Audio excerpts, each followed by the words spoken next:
So it was leaked, or probably announced, for the arrival of the wonderful coin shop units onto global. Finally. Hi, hello, what's going on, everybody? It's your boy Shaq, and I'm back with another Grand Cross video. And in today's Grand Cross video, we will be talking about the SSR coin shop units that will be coming into the game during tonight's maintenance. So, we won't be talking about King and Deanne because King is obtainable at the end of chapter 3 and Deanne is obtained at the end of chapter 4. So in today's video, we'll be talking about Bond, Meliodas, Merlin, and Gother. Let's start off with Bond. Bond is mostly used in geared PvP and PvE farming. Wonderful unit because of his AoE attacks and his debuff. So, for his AoE attack skill, we have Drain. Rank 1 inflicts damage equal to 150% of attack. Rank 2 still inflicts 150% attack on all enemies, but life still activates. So it attacks all enemies, but rank 2 life still activates for 30%. Life steal of course heals for a portion of damage dealt. Then we have rank 3. Rank 3 inflicts damage equal to 250% of attack on all enemies, and life steals 30% of damage. So basically, rank 1 and 2 is still the same, just that of course life steal kicks in, and then rank 3 and it just adds on another 100%. Life steal still stays the same at 30%. For his debuff, we have Snatch, Extort, which decreases the target stats and increase own stats by the same amount, and for 20% attack and HP from all enemies for 2 turns. Rank 2 30% for 2 turns, and rank 3 50% for 3 turns. It's a wonderful thing to set up with this unit. Basically, you would use Snatch first, and then you would use Drain. Use the debuff first, and then use the AoE attack. Bond drops units. He drops. Well, I can't say that. He drops blue units. He's a very overall dangerous blue unit killer. That's what I would say. For his passive / unique, we have Extort. Decreases all enemies HP related stats by 10% at the start of the next turn if the hero doesn't take damage. So basically, I believe it's talking about your turns. So 5 of your turns, if he doesn't get attacked, he would basically decrease and the enemy's HP related stats by 50%. And of course that means recovery, regenerate, HP, and life steal. But again, if he does get hit, it does reset. So as for his association and for his ult is Fox Hunt, which is just him alone. Inflicts damage equals to 350 and extorts 50% HP attack for 2 turns. For his Fate Strike, he is partnered up with Jericho, all 4. This one is a New Year's unit, so global players don't have to worry. But these 3 wonderful ladies of Jericho, wonderful girls of Jericho, inflicts 400% of damage, and of course extorts 50% still for 2 turns. The next unit we will be talking about is, well, yeah. He's overall, like, Bond is just wonderful for PvE farming. Him and Red Hauser, just overall just wonderful to be used together. Speeds up the process and all that type of stuff. So I would highly recommend it. If you feel like you want to get him first, I would get him first. But let's just hold off for that right now, and we'll jump into the next unit, which will be Meliodas. So Demon Meliodas is mostly used for a little bit of PvP, for his passive and stuff, but he's mostly used. I don't really see him in Red Demon raids, but he's mostly used in Crimson. So we have for his first skill and debuff, Hellfire inflicts damage equal to 180% of attack on one enemy ignites for 3 turns. Rank 2 inflicts damage equal to 270% attack on one enemy implies 2 ignites effects for 4 turns. And rank 3, of course, 450 attack on one enemy for 3 turns. Ignites implies 3 ignites. So ignites, basically damage taken by a target 10% and it can be stacked. So literally, we will jump in and use 3 of those back to back. If I use one, that's 3 ignites. If the person I'm in a raid would use a rank 3, that's another 3. So that's 6. Of course, for his unique, which is Wrath, increases crit chance by 50% for each dead ally. This is the reason why he's used in PvP, because the moment a unit dies and he jumps in, of course, you have crit chance by 50% for each dead ally. So he's kind of used in PvP, but more in the sub slot, I would say. The next attack, which becomes a debuff, is Blaze Burst. Inflicts damage equal to 220% of attack on one enemy. Then it still stays the same for rank 2, but Infect comes in, which restricts recovery related stats for 1 turn. And then rank 3 inflicts damage equal to 360 and infect for 2 turns. The best way to use this Meliodas, which he's for his ult and his fate attack, which is with Merlin, is always as Hellbuster and Devil's Assault. Hellbuster inflicts weak point damage equal to 385% of attack on one enemy, and of course Devil's Assault, which is the same thing but 440. So basically, weak point is 3 times damage against debuffed enemies. So how we would use this Meliodas is basically we'd use Ignite before we use his ult. So use an Ignite and then you would use his ult, because you would get more damage. If you just use his ult, let's say for instance his ult gave you let's say 100k just off that alone. If you had used a debuff, that probably would have jumped up to probably 200 to 250, maybe 300. You know what I mean? And it helps out a lot. So I would say, use him for. He's mostly used in demon raids, but again on JP, I don't really see him like that too much. I still use him.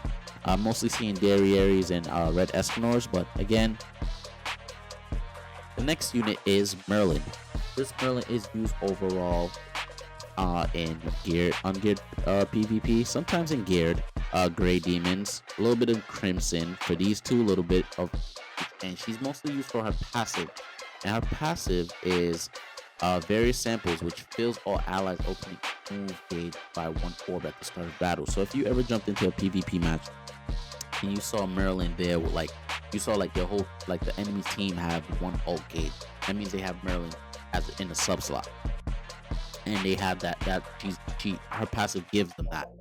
So Merlin is more of a she prolongs it and try to help you out in the long run. Reason why, for her sphere explosion, she inflicts damage equal to 120% of attack on one enemy and depletes with 1 ultimate move. Same thing for rank 2, it does 300 but it still removes 1 ultimate gauge. And rank 3 does 450 and depletes 3.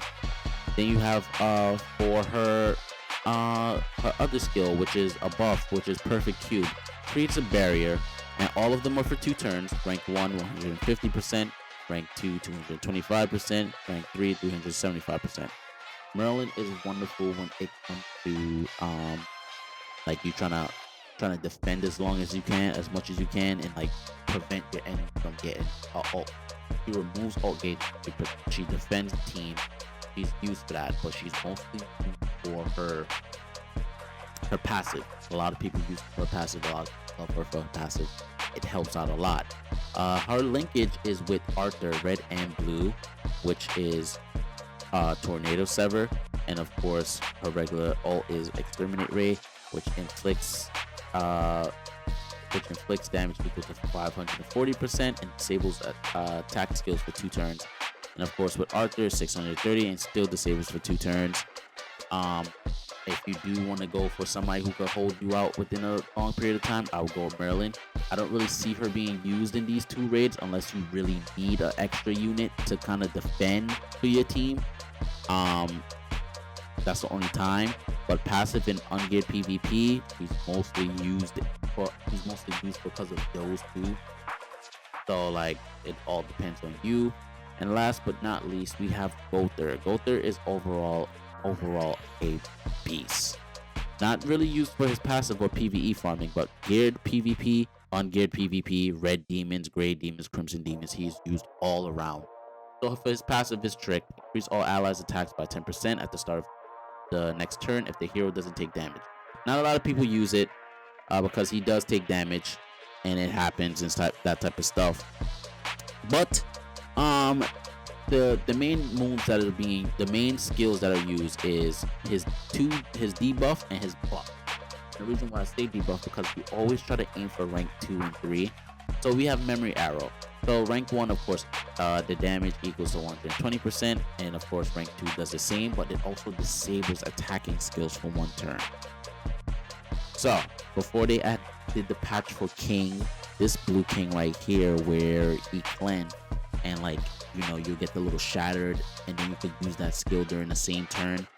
Before it was more of a you're disabled, it's your turn, you use King stuff, he cleanse when your turn is over and he uses the cleanse, he cleanses, then it's back to your turn and then you could do it again, but basically kind of prevents you.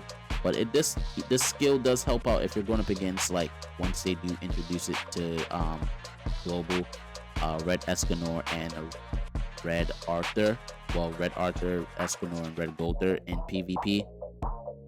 Rank 3 does 180% and disables for 2 turns still. Disables for 2 turns. The wonderful skill being used here is Invasion Arrow. So rank 1 increases skill rank of 1 ally. So it basically does for 1 ally. Rank 2, always try to aim for rank 2 if you're playing in a raid or something like that. Increases skill for all allies for rank 2, and rank 3 it still increases the skill and basic stats, so attack, HP, and defense by 20% for 3 turns. So for instance, say you jump into a demon raid and you have a rank 2 of this and your friend has a rank 1. Let your friend know you have a rank 2. You use that rank 2. Everybody gets an increase. That rank 1 that your friend had becomes a rank 2 as well. And then say for instance you both used it. Now by the end of if you use that the first 2 slots at the end of that turn, you guys will have rank 3s. It's overall beautiful to use that Gother. Use him. Then for his ult and his fate attack. For his ult, Rewrite Light inflicts damage equal to 350% of attack on all enemies completes 3. And for his fate attack / combined attack, Holy Ballista, inflicts damage equal to 400% and it 5. I didn't even know that. I thought it was always 3, but that's not bad though. When it comes to, and he partners up very well with the 3 Skinny Kings. These 2 are global. This one will be coming very soon. But he's used very well all around. Like if you go in a PvP match and you go up against a Gother that may have, say for instance, he has 2 of these, he combines these and it's a rank 2, and then he uses this on himself, that becomes a rank 3. Say for instance they have a Merlin as a sub. By the next turn, if he's not using King, he has King as his support, he will literally next turn, within his second turn, he will have his ult ready to demolish you. When it comes to using him in the beginning, I would say use HP and defense if he's 1 out of 6, and if he's at max attack and defense. You'll see the difference, and he is overall wonderful unit. When it comes to purchasing the units, I would recommend Gother, Ban, Meliodas, Gother, Ban, Merlin, Meliodas, or Ban, Gother, Merlin, Meliodas. But again, the preference is all yours. Hopefully this little guide did help you guys out and gave you guys a clear understanding. If you guys do have any questions, if I have forgotten anything, please leave it in the comment section. Don't forget to like, comment, and subscribe. And I will see you guys in the next Grand Cross video. You guys have yourself a wonderful night. Bye bye.